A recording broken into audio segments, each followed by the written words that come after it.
अनावश्यक बिना मतलब के जिस तरह सर्जिकल स्ट्राइक को गलत कहा गया, जिस तरीके से देश की सीमाओं को सुरक्षित करने वाले जवानों के शौर्य को गलत बताया गया, उसी तरह से पुनः यह अभियान चल रहा है। मैं कांग्रेस में भी दीपक बैज जी को भी आग्रह करता हूँ, मैं उनसे भी कहता हूँ, वो ये कहते हैं कि मुख्यमंत्री जी नहीं समझते हैं बस्तर को, विजय मैंने गृह मंत्री नहीं समझते हैं, 15 साल में नहीं समझे तो 5 महीने में क्या समझेंगे, आदि आदि। मैं बस्तर के शांति के लिए और नक्सल उन्मूलन के लिए हाथ जोड़ करके उनसे आग्रह करता हूँ। मैं हाथ जोड़ करके दीपक बैज जी से आग्रह करता हूँ, आप आए आगे, आप बताएं क्या करें। और उनसे ये भी कहना चाहता हूँ कि पहले तथ्यों की परख कर लेनी चाहिए, उसके बाद बोलना चाहिए। आपको मैं बताना चाहता हूँ, बुबू मोया जिसके संदर्भ में कहा गया, उनको उन्होंने माना, कहा कि ये है। दूसरा बताया उन्होंने कल्लू छोटू, इसके संदर्भ में भी उन्होंने कहा है कि ये है, इनको भी माना है।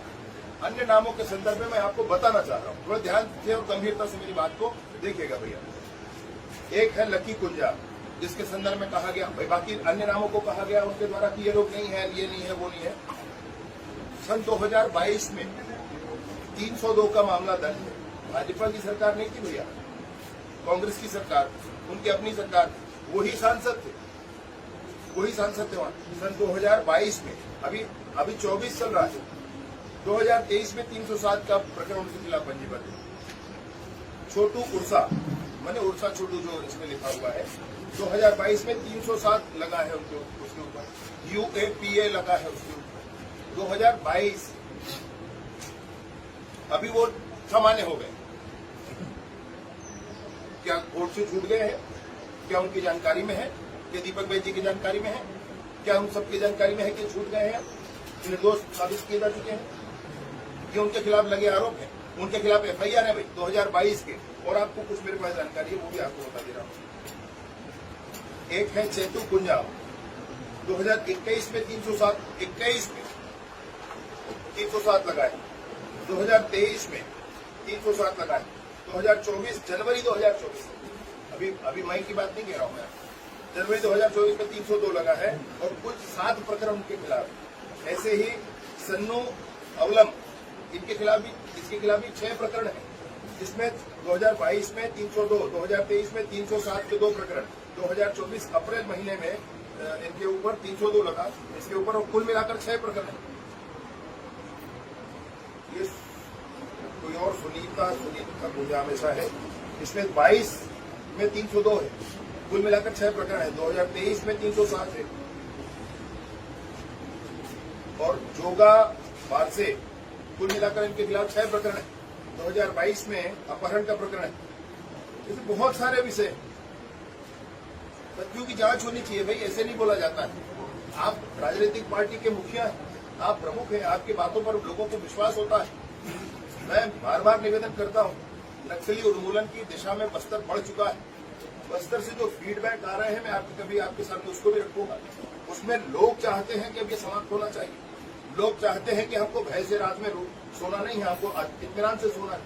और जब बस्तर उस दिशा में बढ़ चुका है, उस पर सहयोग करना चाहिए, इस पर जवानों के मनोबल को खत्म नहीं करना चाहिए, इस पर बहुत स्पष्टता के साथ काम करना चाहिए।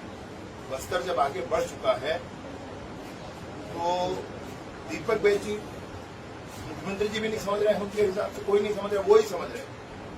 मैं उनसे भी निवेदन करता, पुनः आपसे आपने कह रहा, उनसे भी निवेदन करता कि भैया इस दिशा में आगे बढ़े, बस्तर के सुख शांति के लिए प्रयास करें, कहें कि क्या करना है, लेकिन ऐसे झूठे आरोप नहीं लगा, बिल्कुल गलत बात है। जो प्रकरण है, जो चीजें हैं, उस पर कोशिश की गई, पता किया गया, पूरी बातें पता की गई। मैं कुछ विषय आपके सामने रखा, पुराना है 2021, 22, 23 से प्रकरण पंजीबद्ध है। आज वो गलत हो गए, आज वो निरपराध हो गए, ऐसे नहीं होता है भैया। और कैसी जांच करना है, क्या जांच करना है, कोई कुछ भी बोलेगा तो जांच करना है, मतलब ठीक है, मैं माननीय मुख्यमंत्री जी से आग्रह करूंगा इस विषय पर। लेकिन मैं पूछना चाहता हूँ, 2021 के FIR का क्या है, UAPA लगा है उनके ऊपर, वो क्या है? 100% दिया, 100%। अपने 5 साल में तो 257 सड़कों पर काम नहीं किया, 80-90 पुल पुलिया बनाए नहीं, आगे कैंप लगाने की कवायद नहीं की, वो आगे बढ़ करके उनको रोकने की कोशिश नहीं की। आज जब ये सरकार कर रही है तब उनको परेशानी है।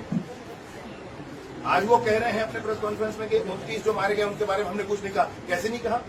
भूपेश बघेल जी के बारे में जब कहा था, भूपेश बघेल जी ने पढ़ी FIR है वो कांकेर वाले विषय पर, आप लोगों ने मुझसे प्रश्न पूछा था। मैं भी निरुत्तर सा हुआ था जब नक्सलियों का उसमें नोट आ गया तो हमको कोई जांच करने की जरूरत नहीं पड़ी। नक्सलियों को नोट आ गया और उसमें उन्होंने कहा कि 29 हमारे लोग मारे गए। तो जब उस समय उनको नहीं मालूम था कि भूपेश बघेल जी ने क्या कहा, स्वयं ही अलग अलग बातें करेंगे। इस तरीके से मनोबल नौजवानों का, हमारे सुरक्षा बलों का नहीं गिराना चाहिए। अब सुरक्षा बल जो काम कर रहे हैं वो विकासात्मक कार्य कर रहे हैं और इस तरह की राजनीति करना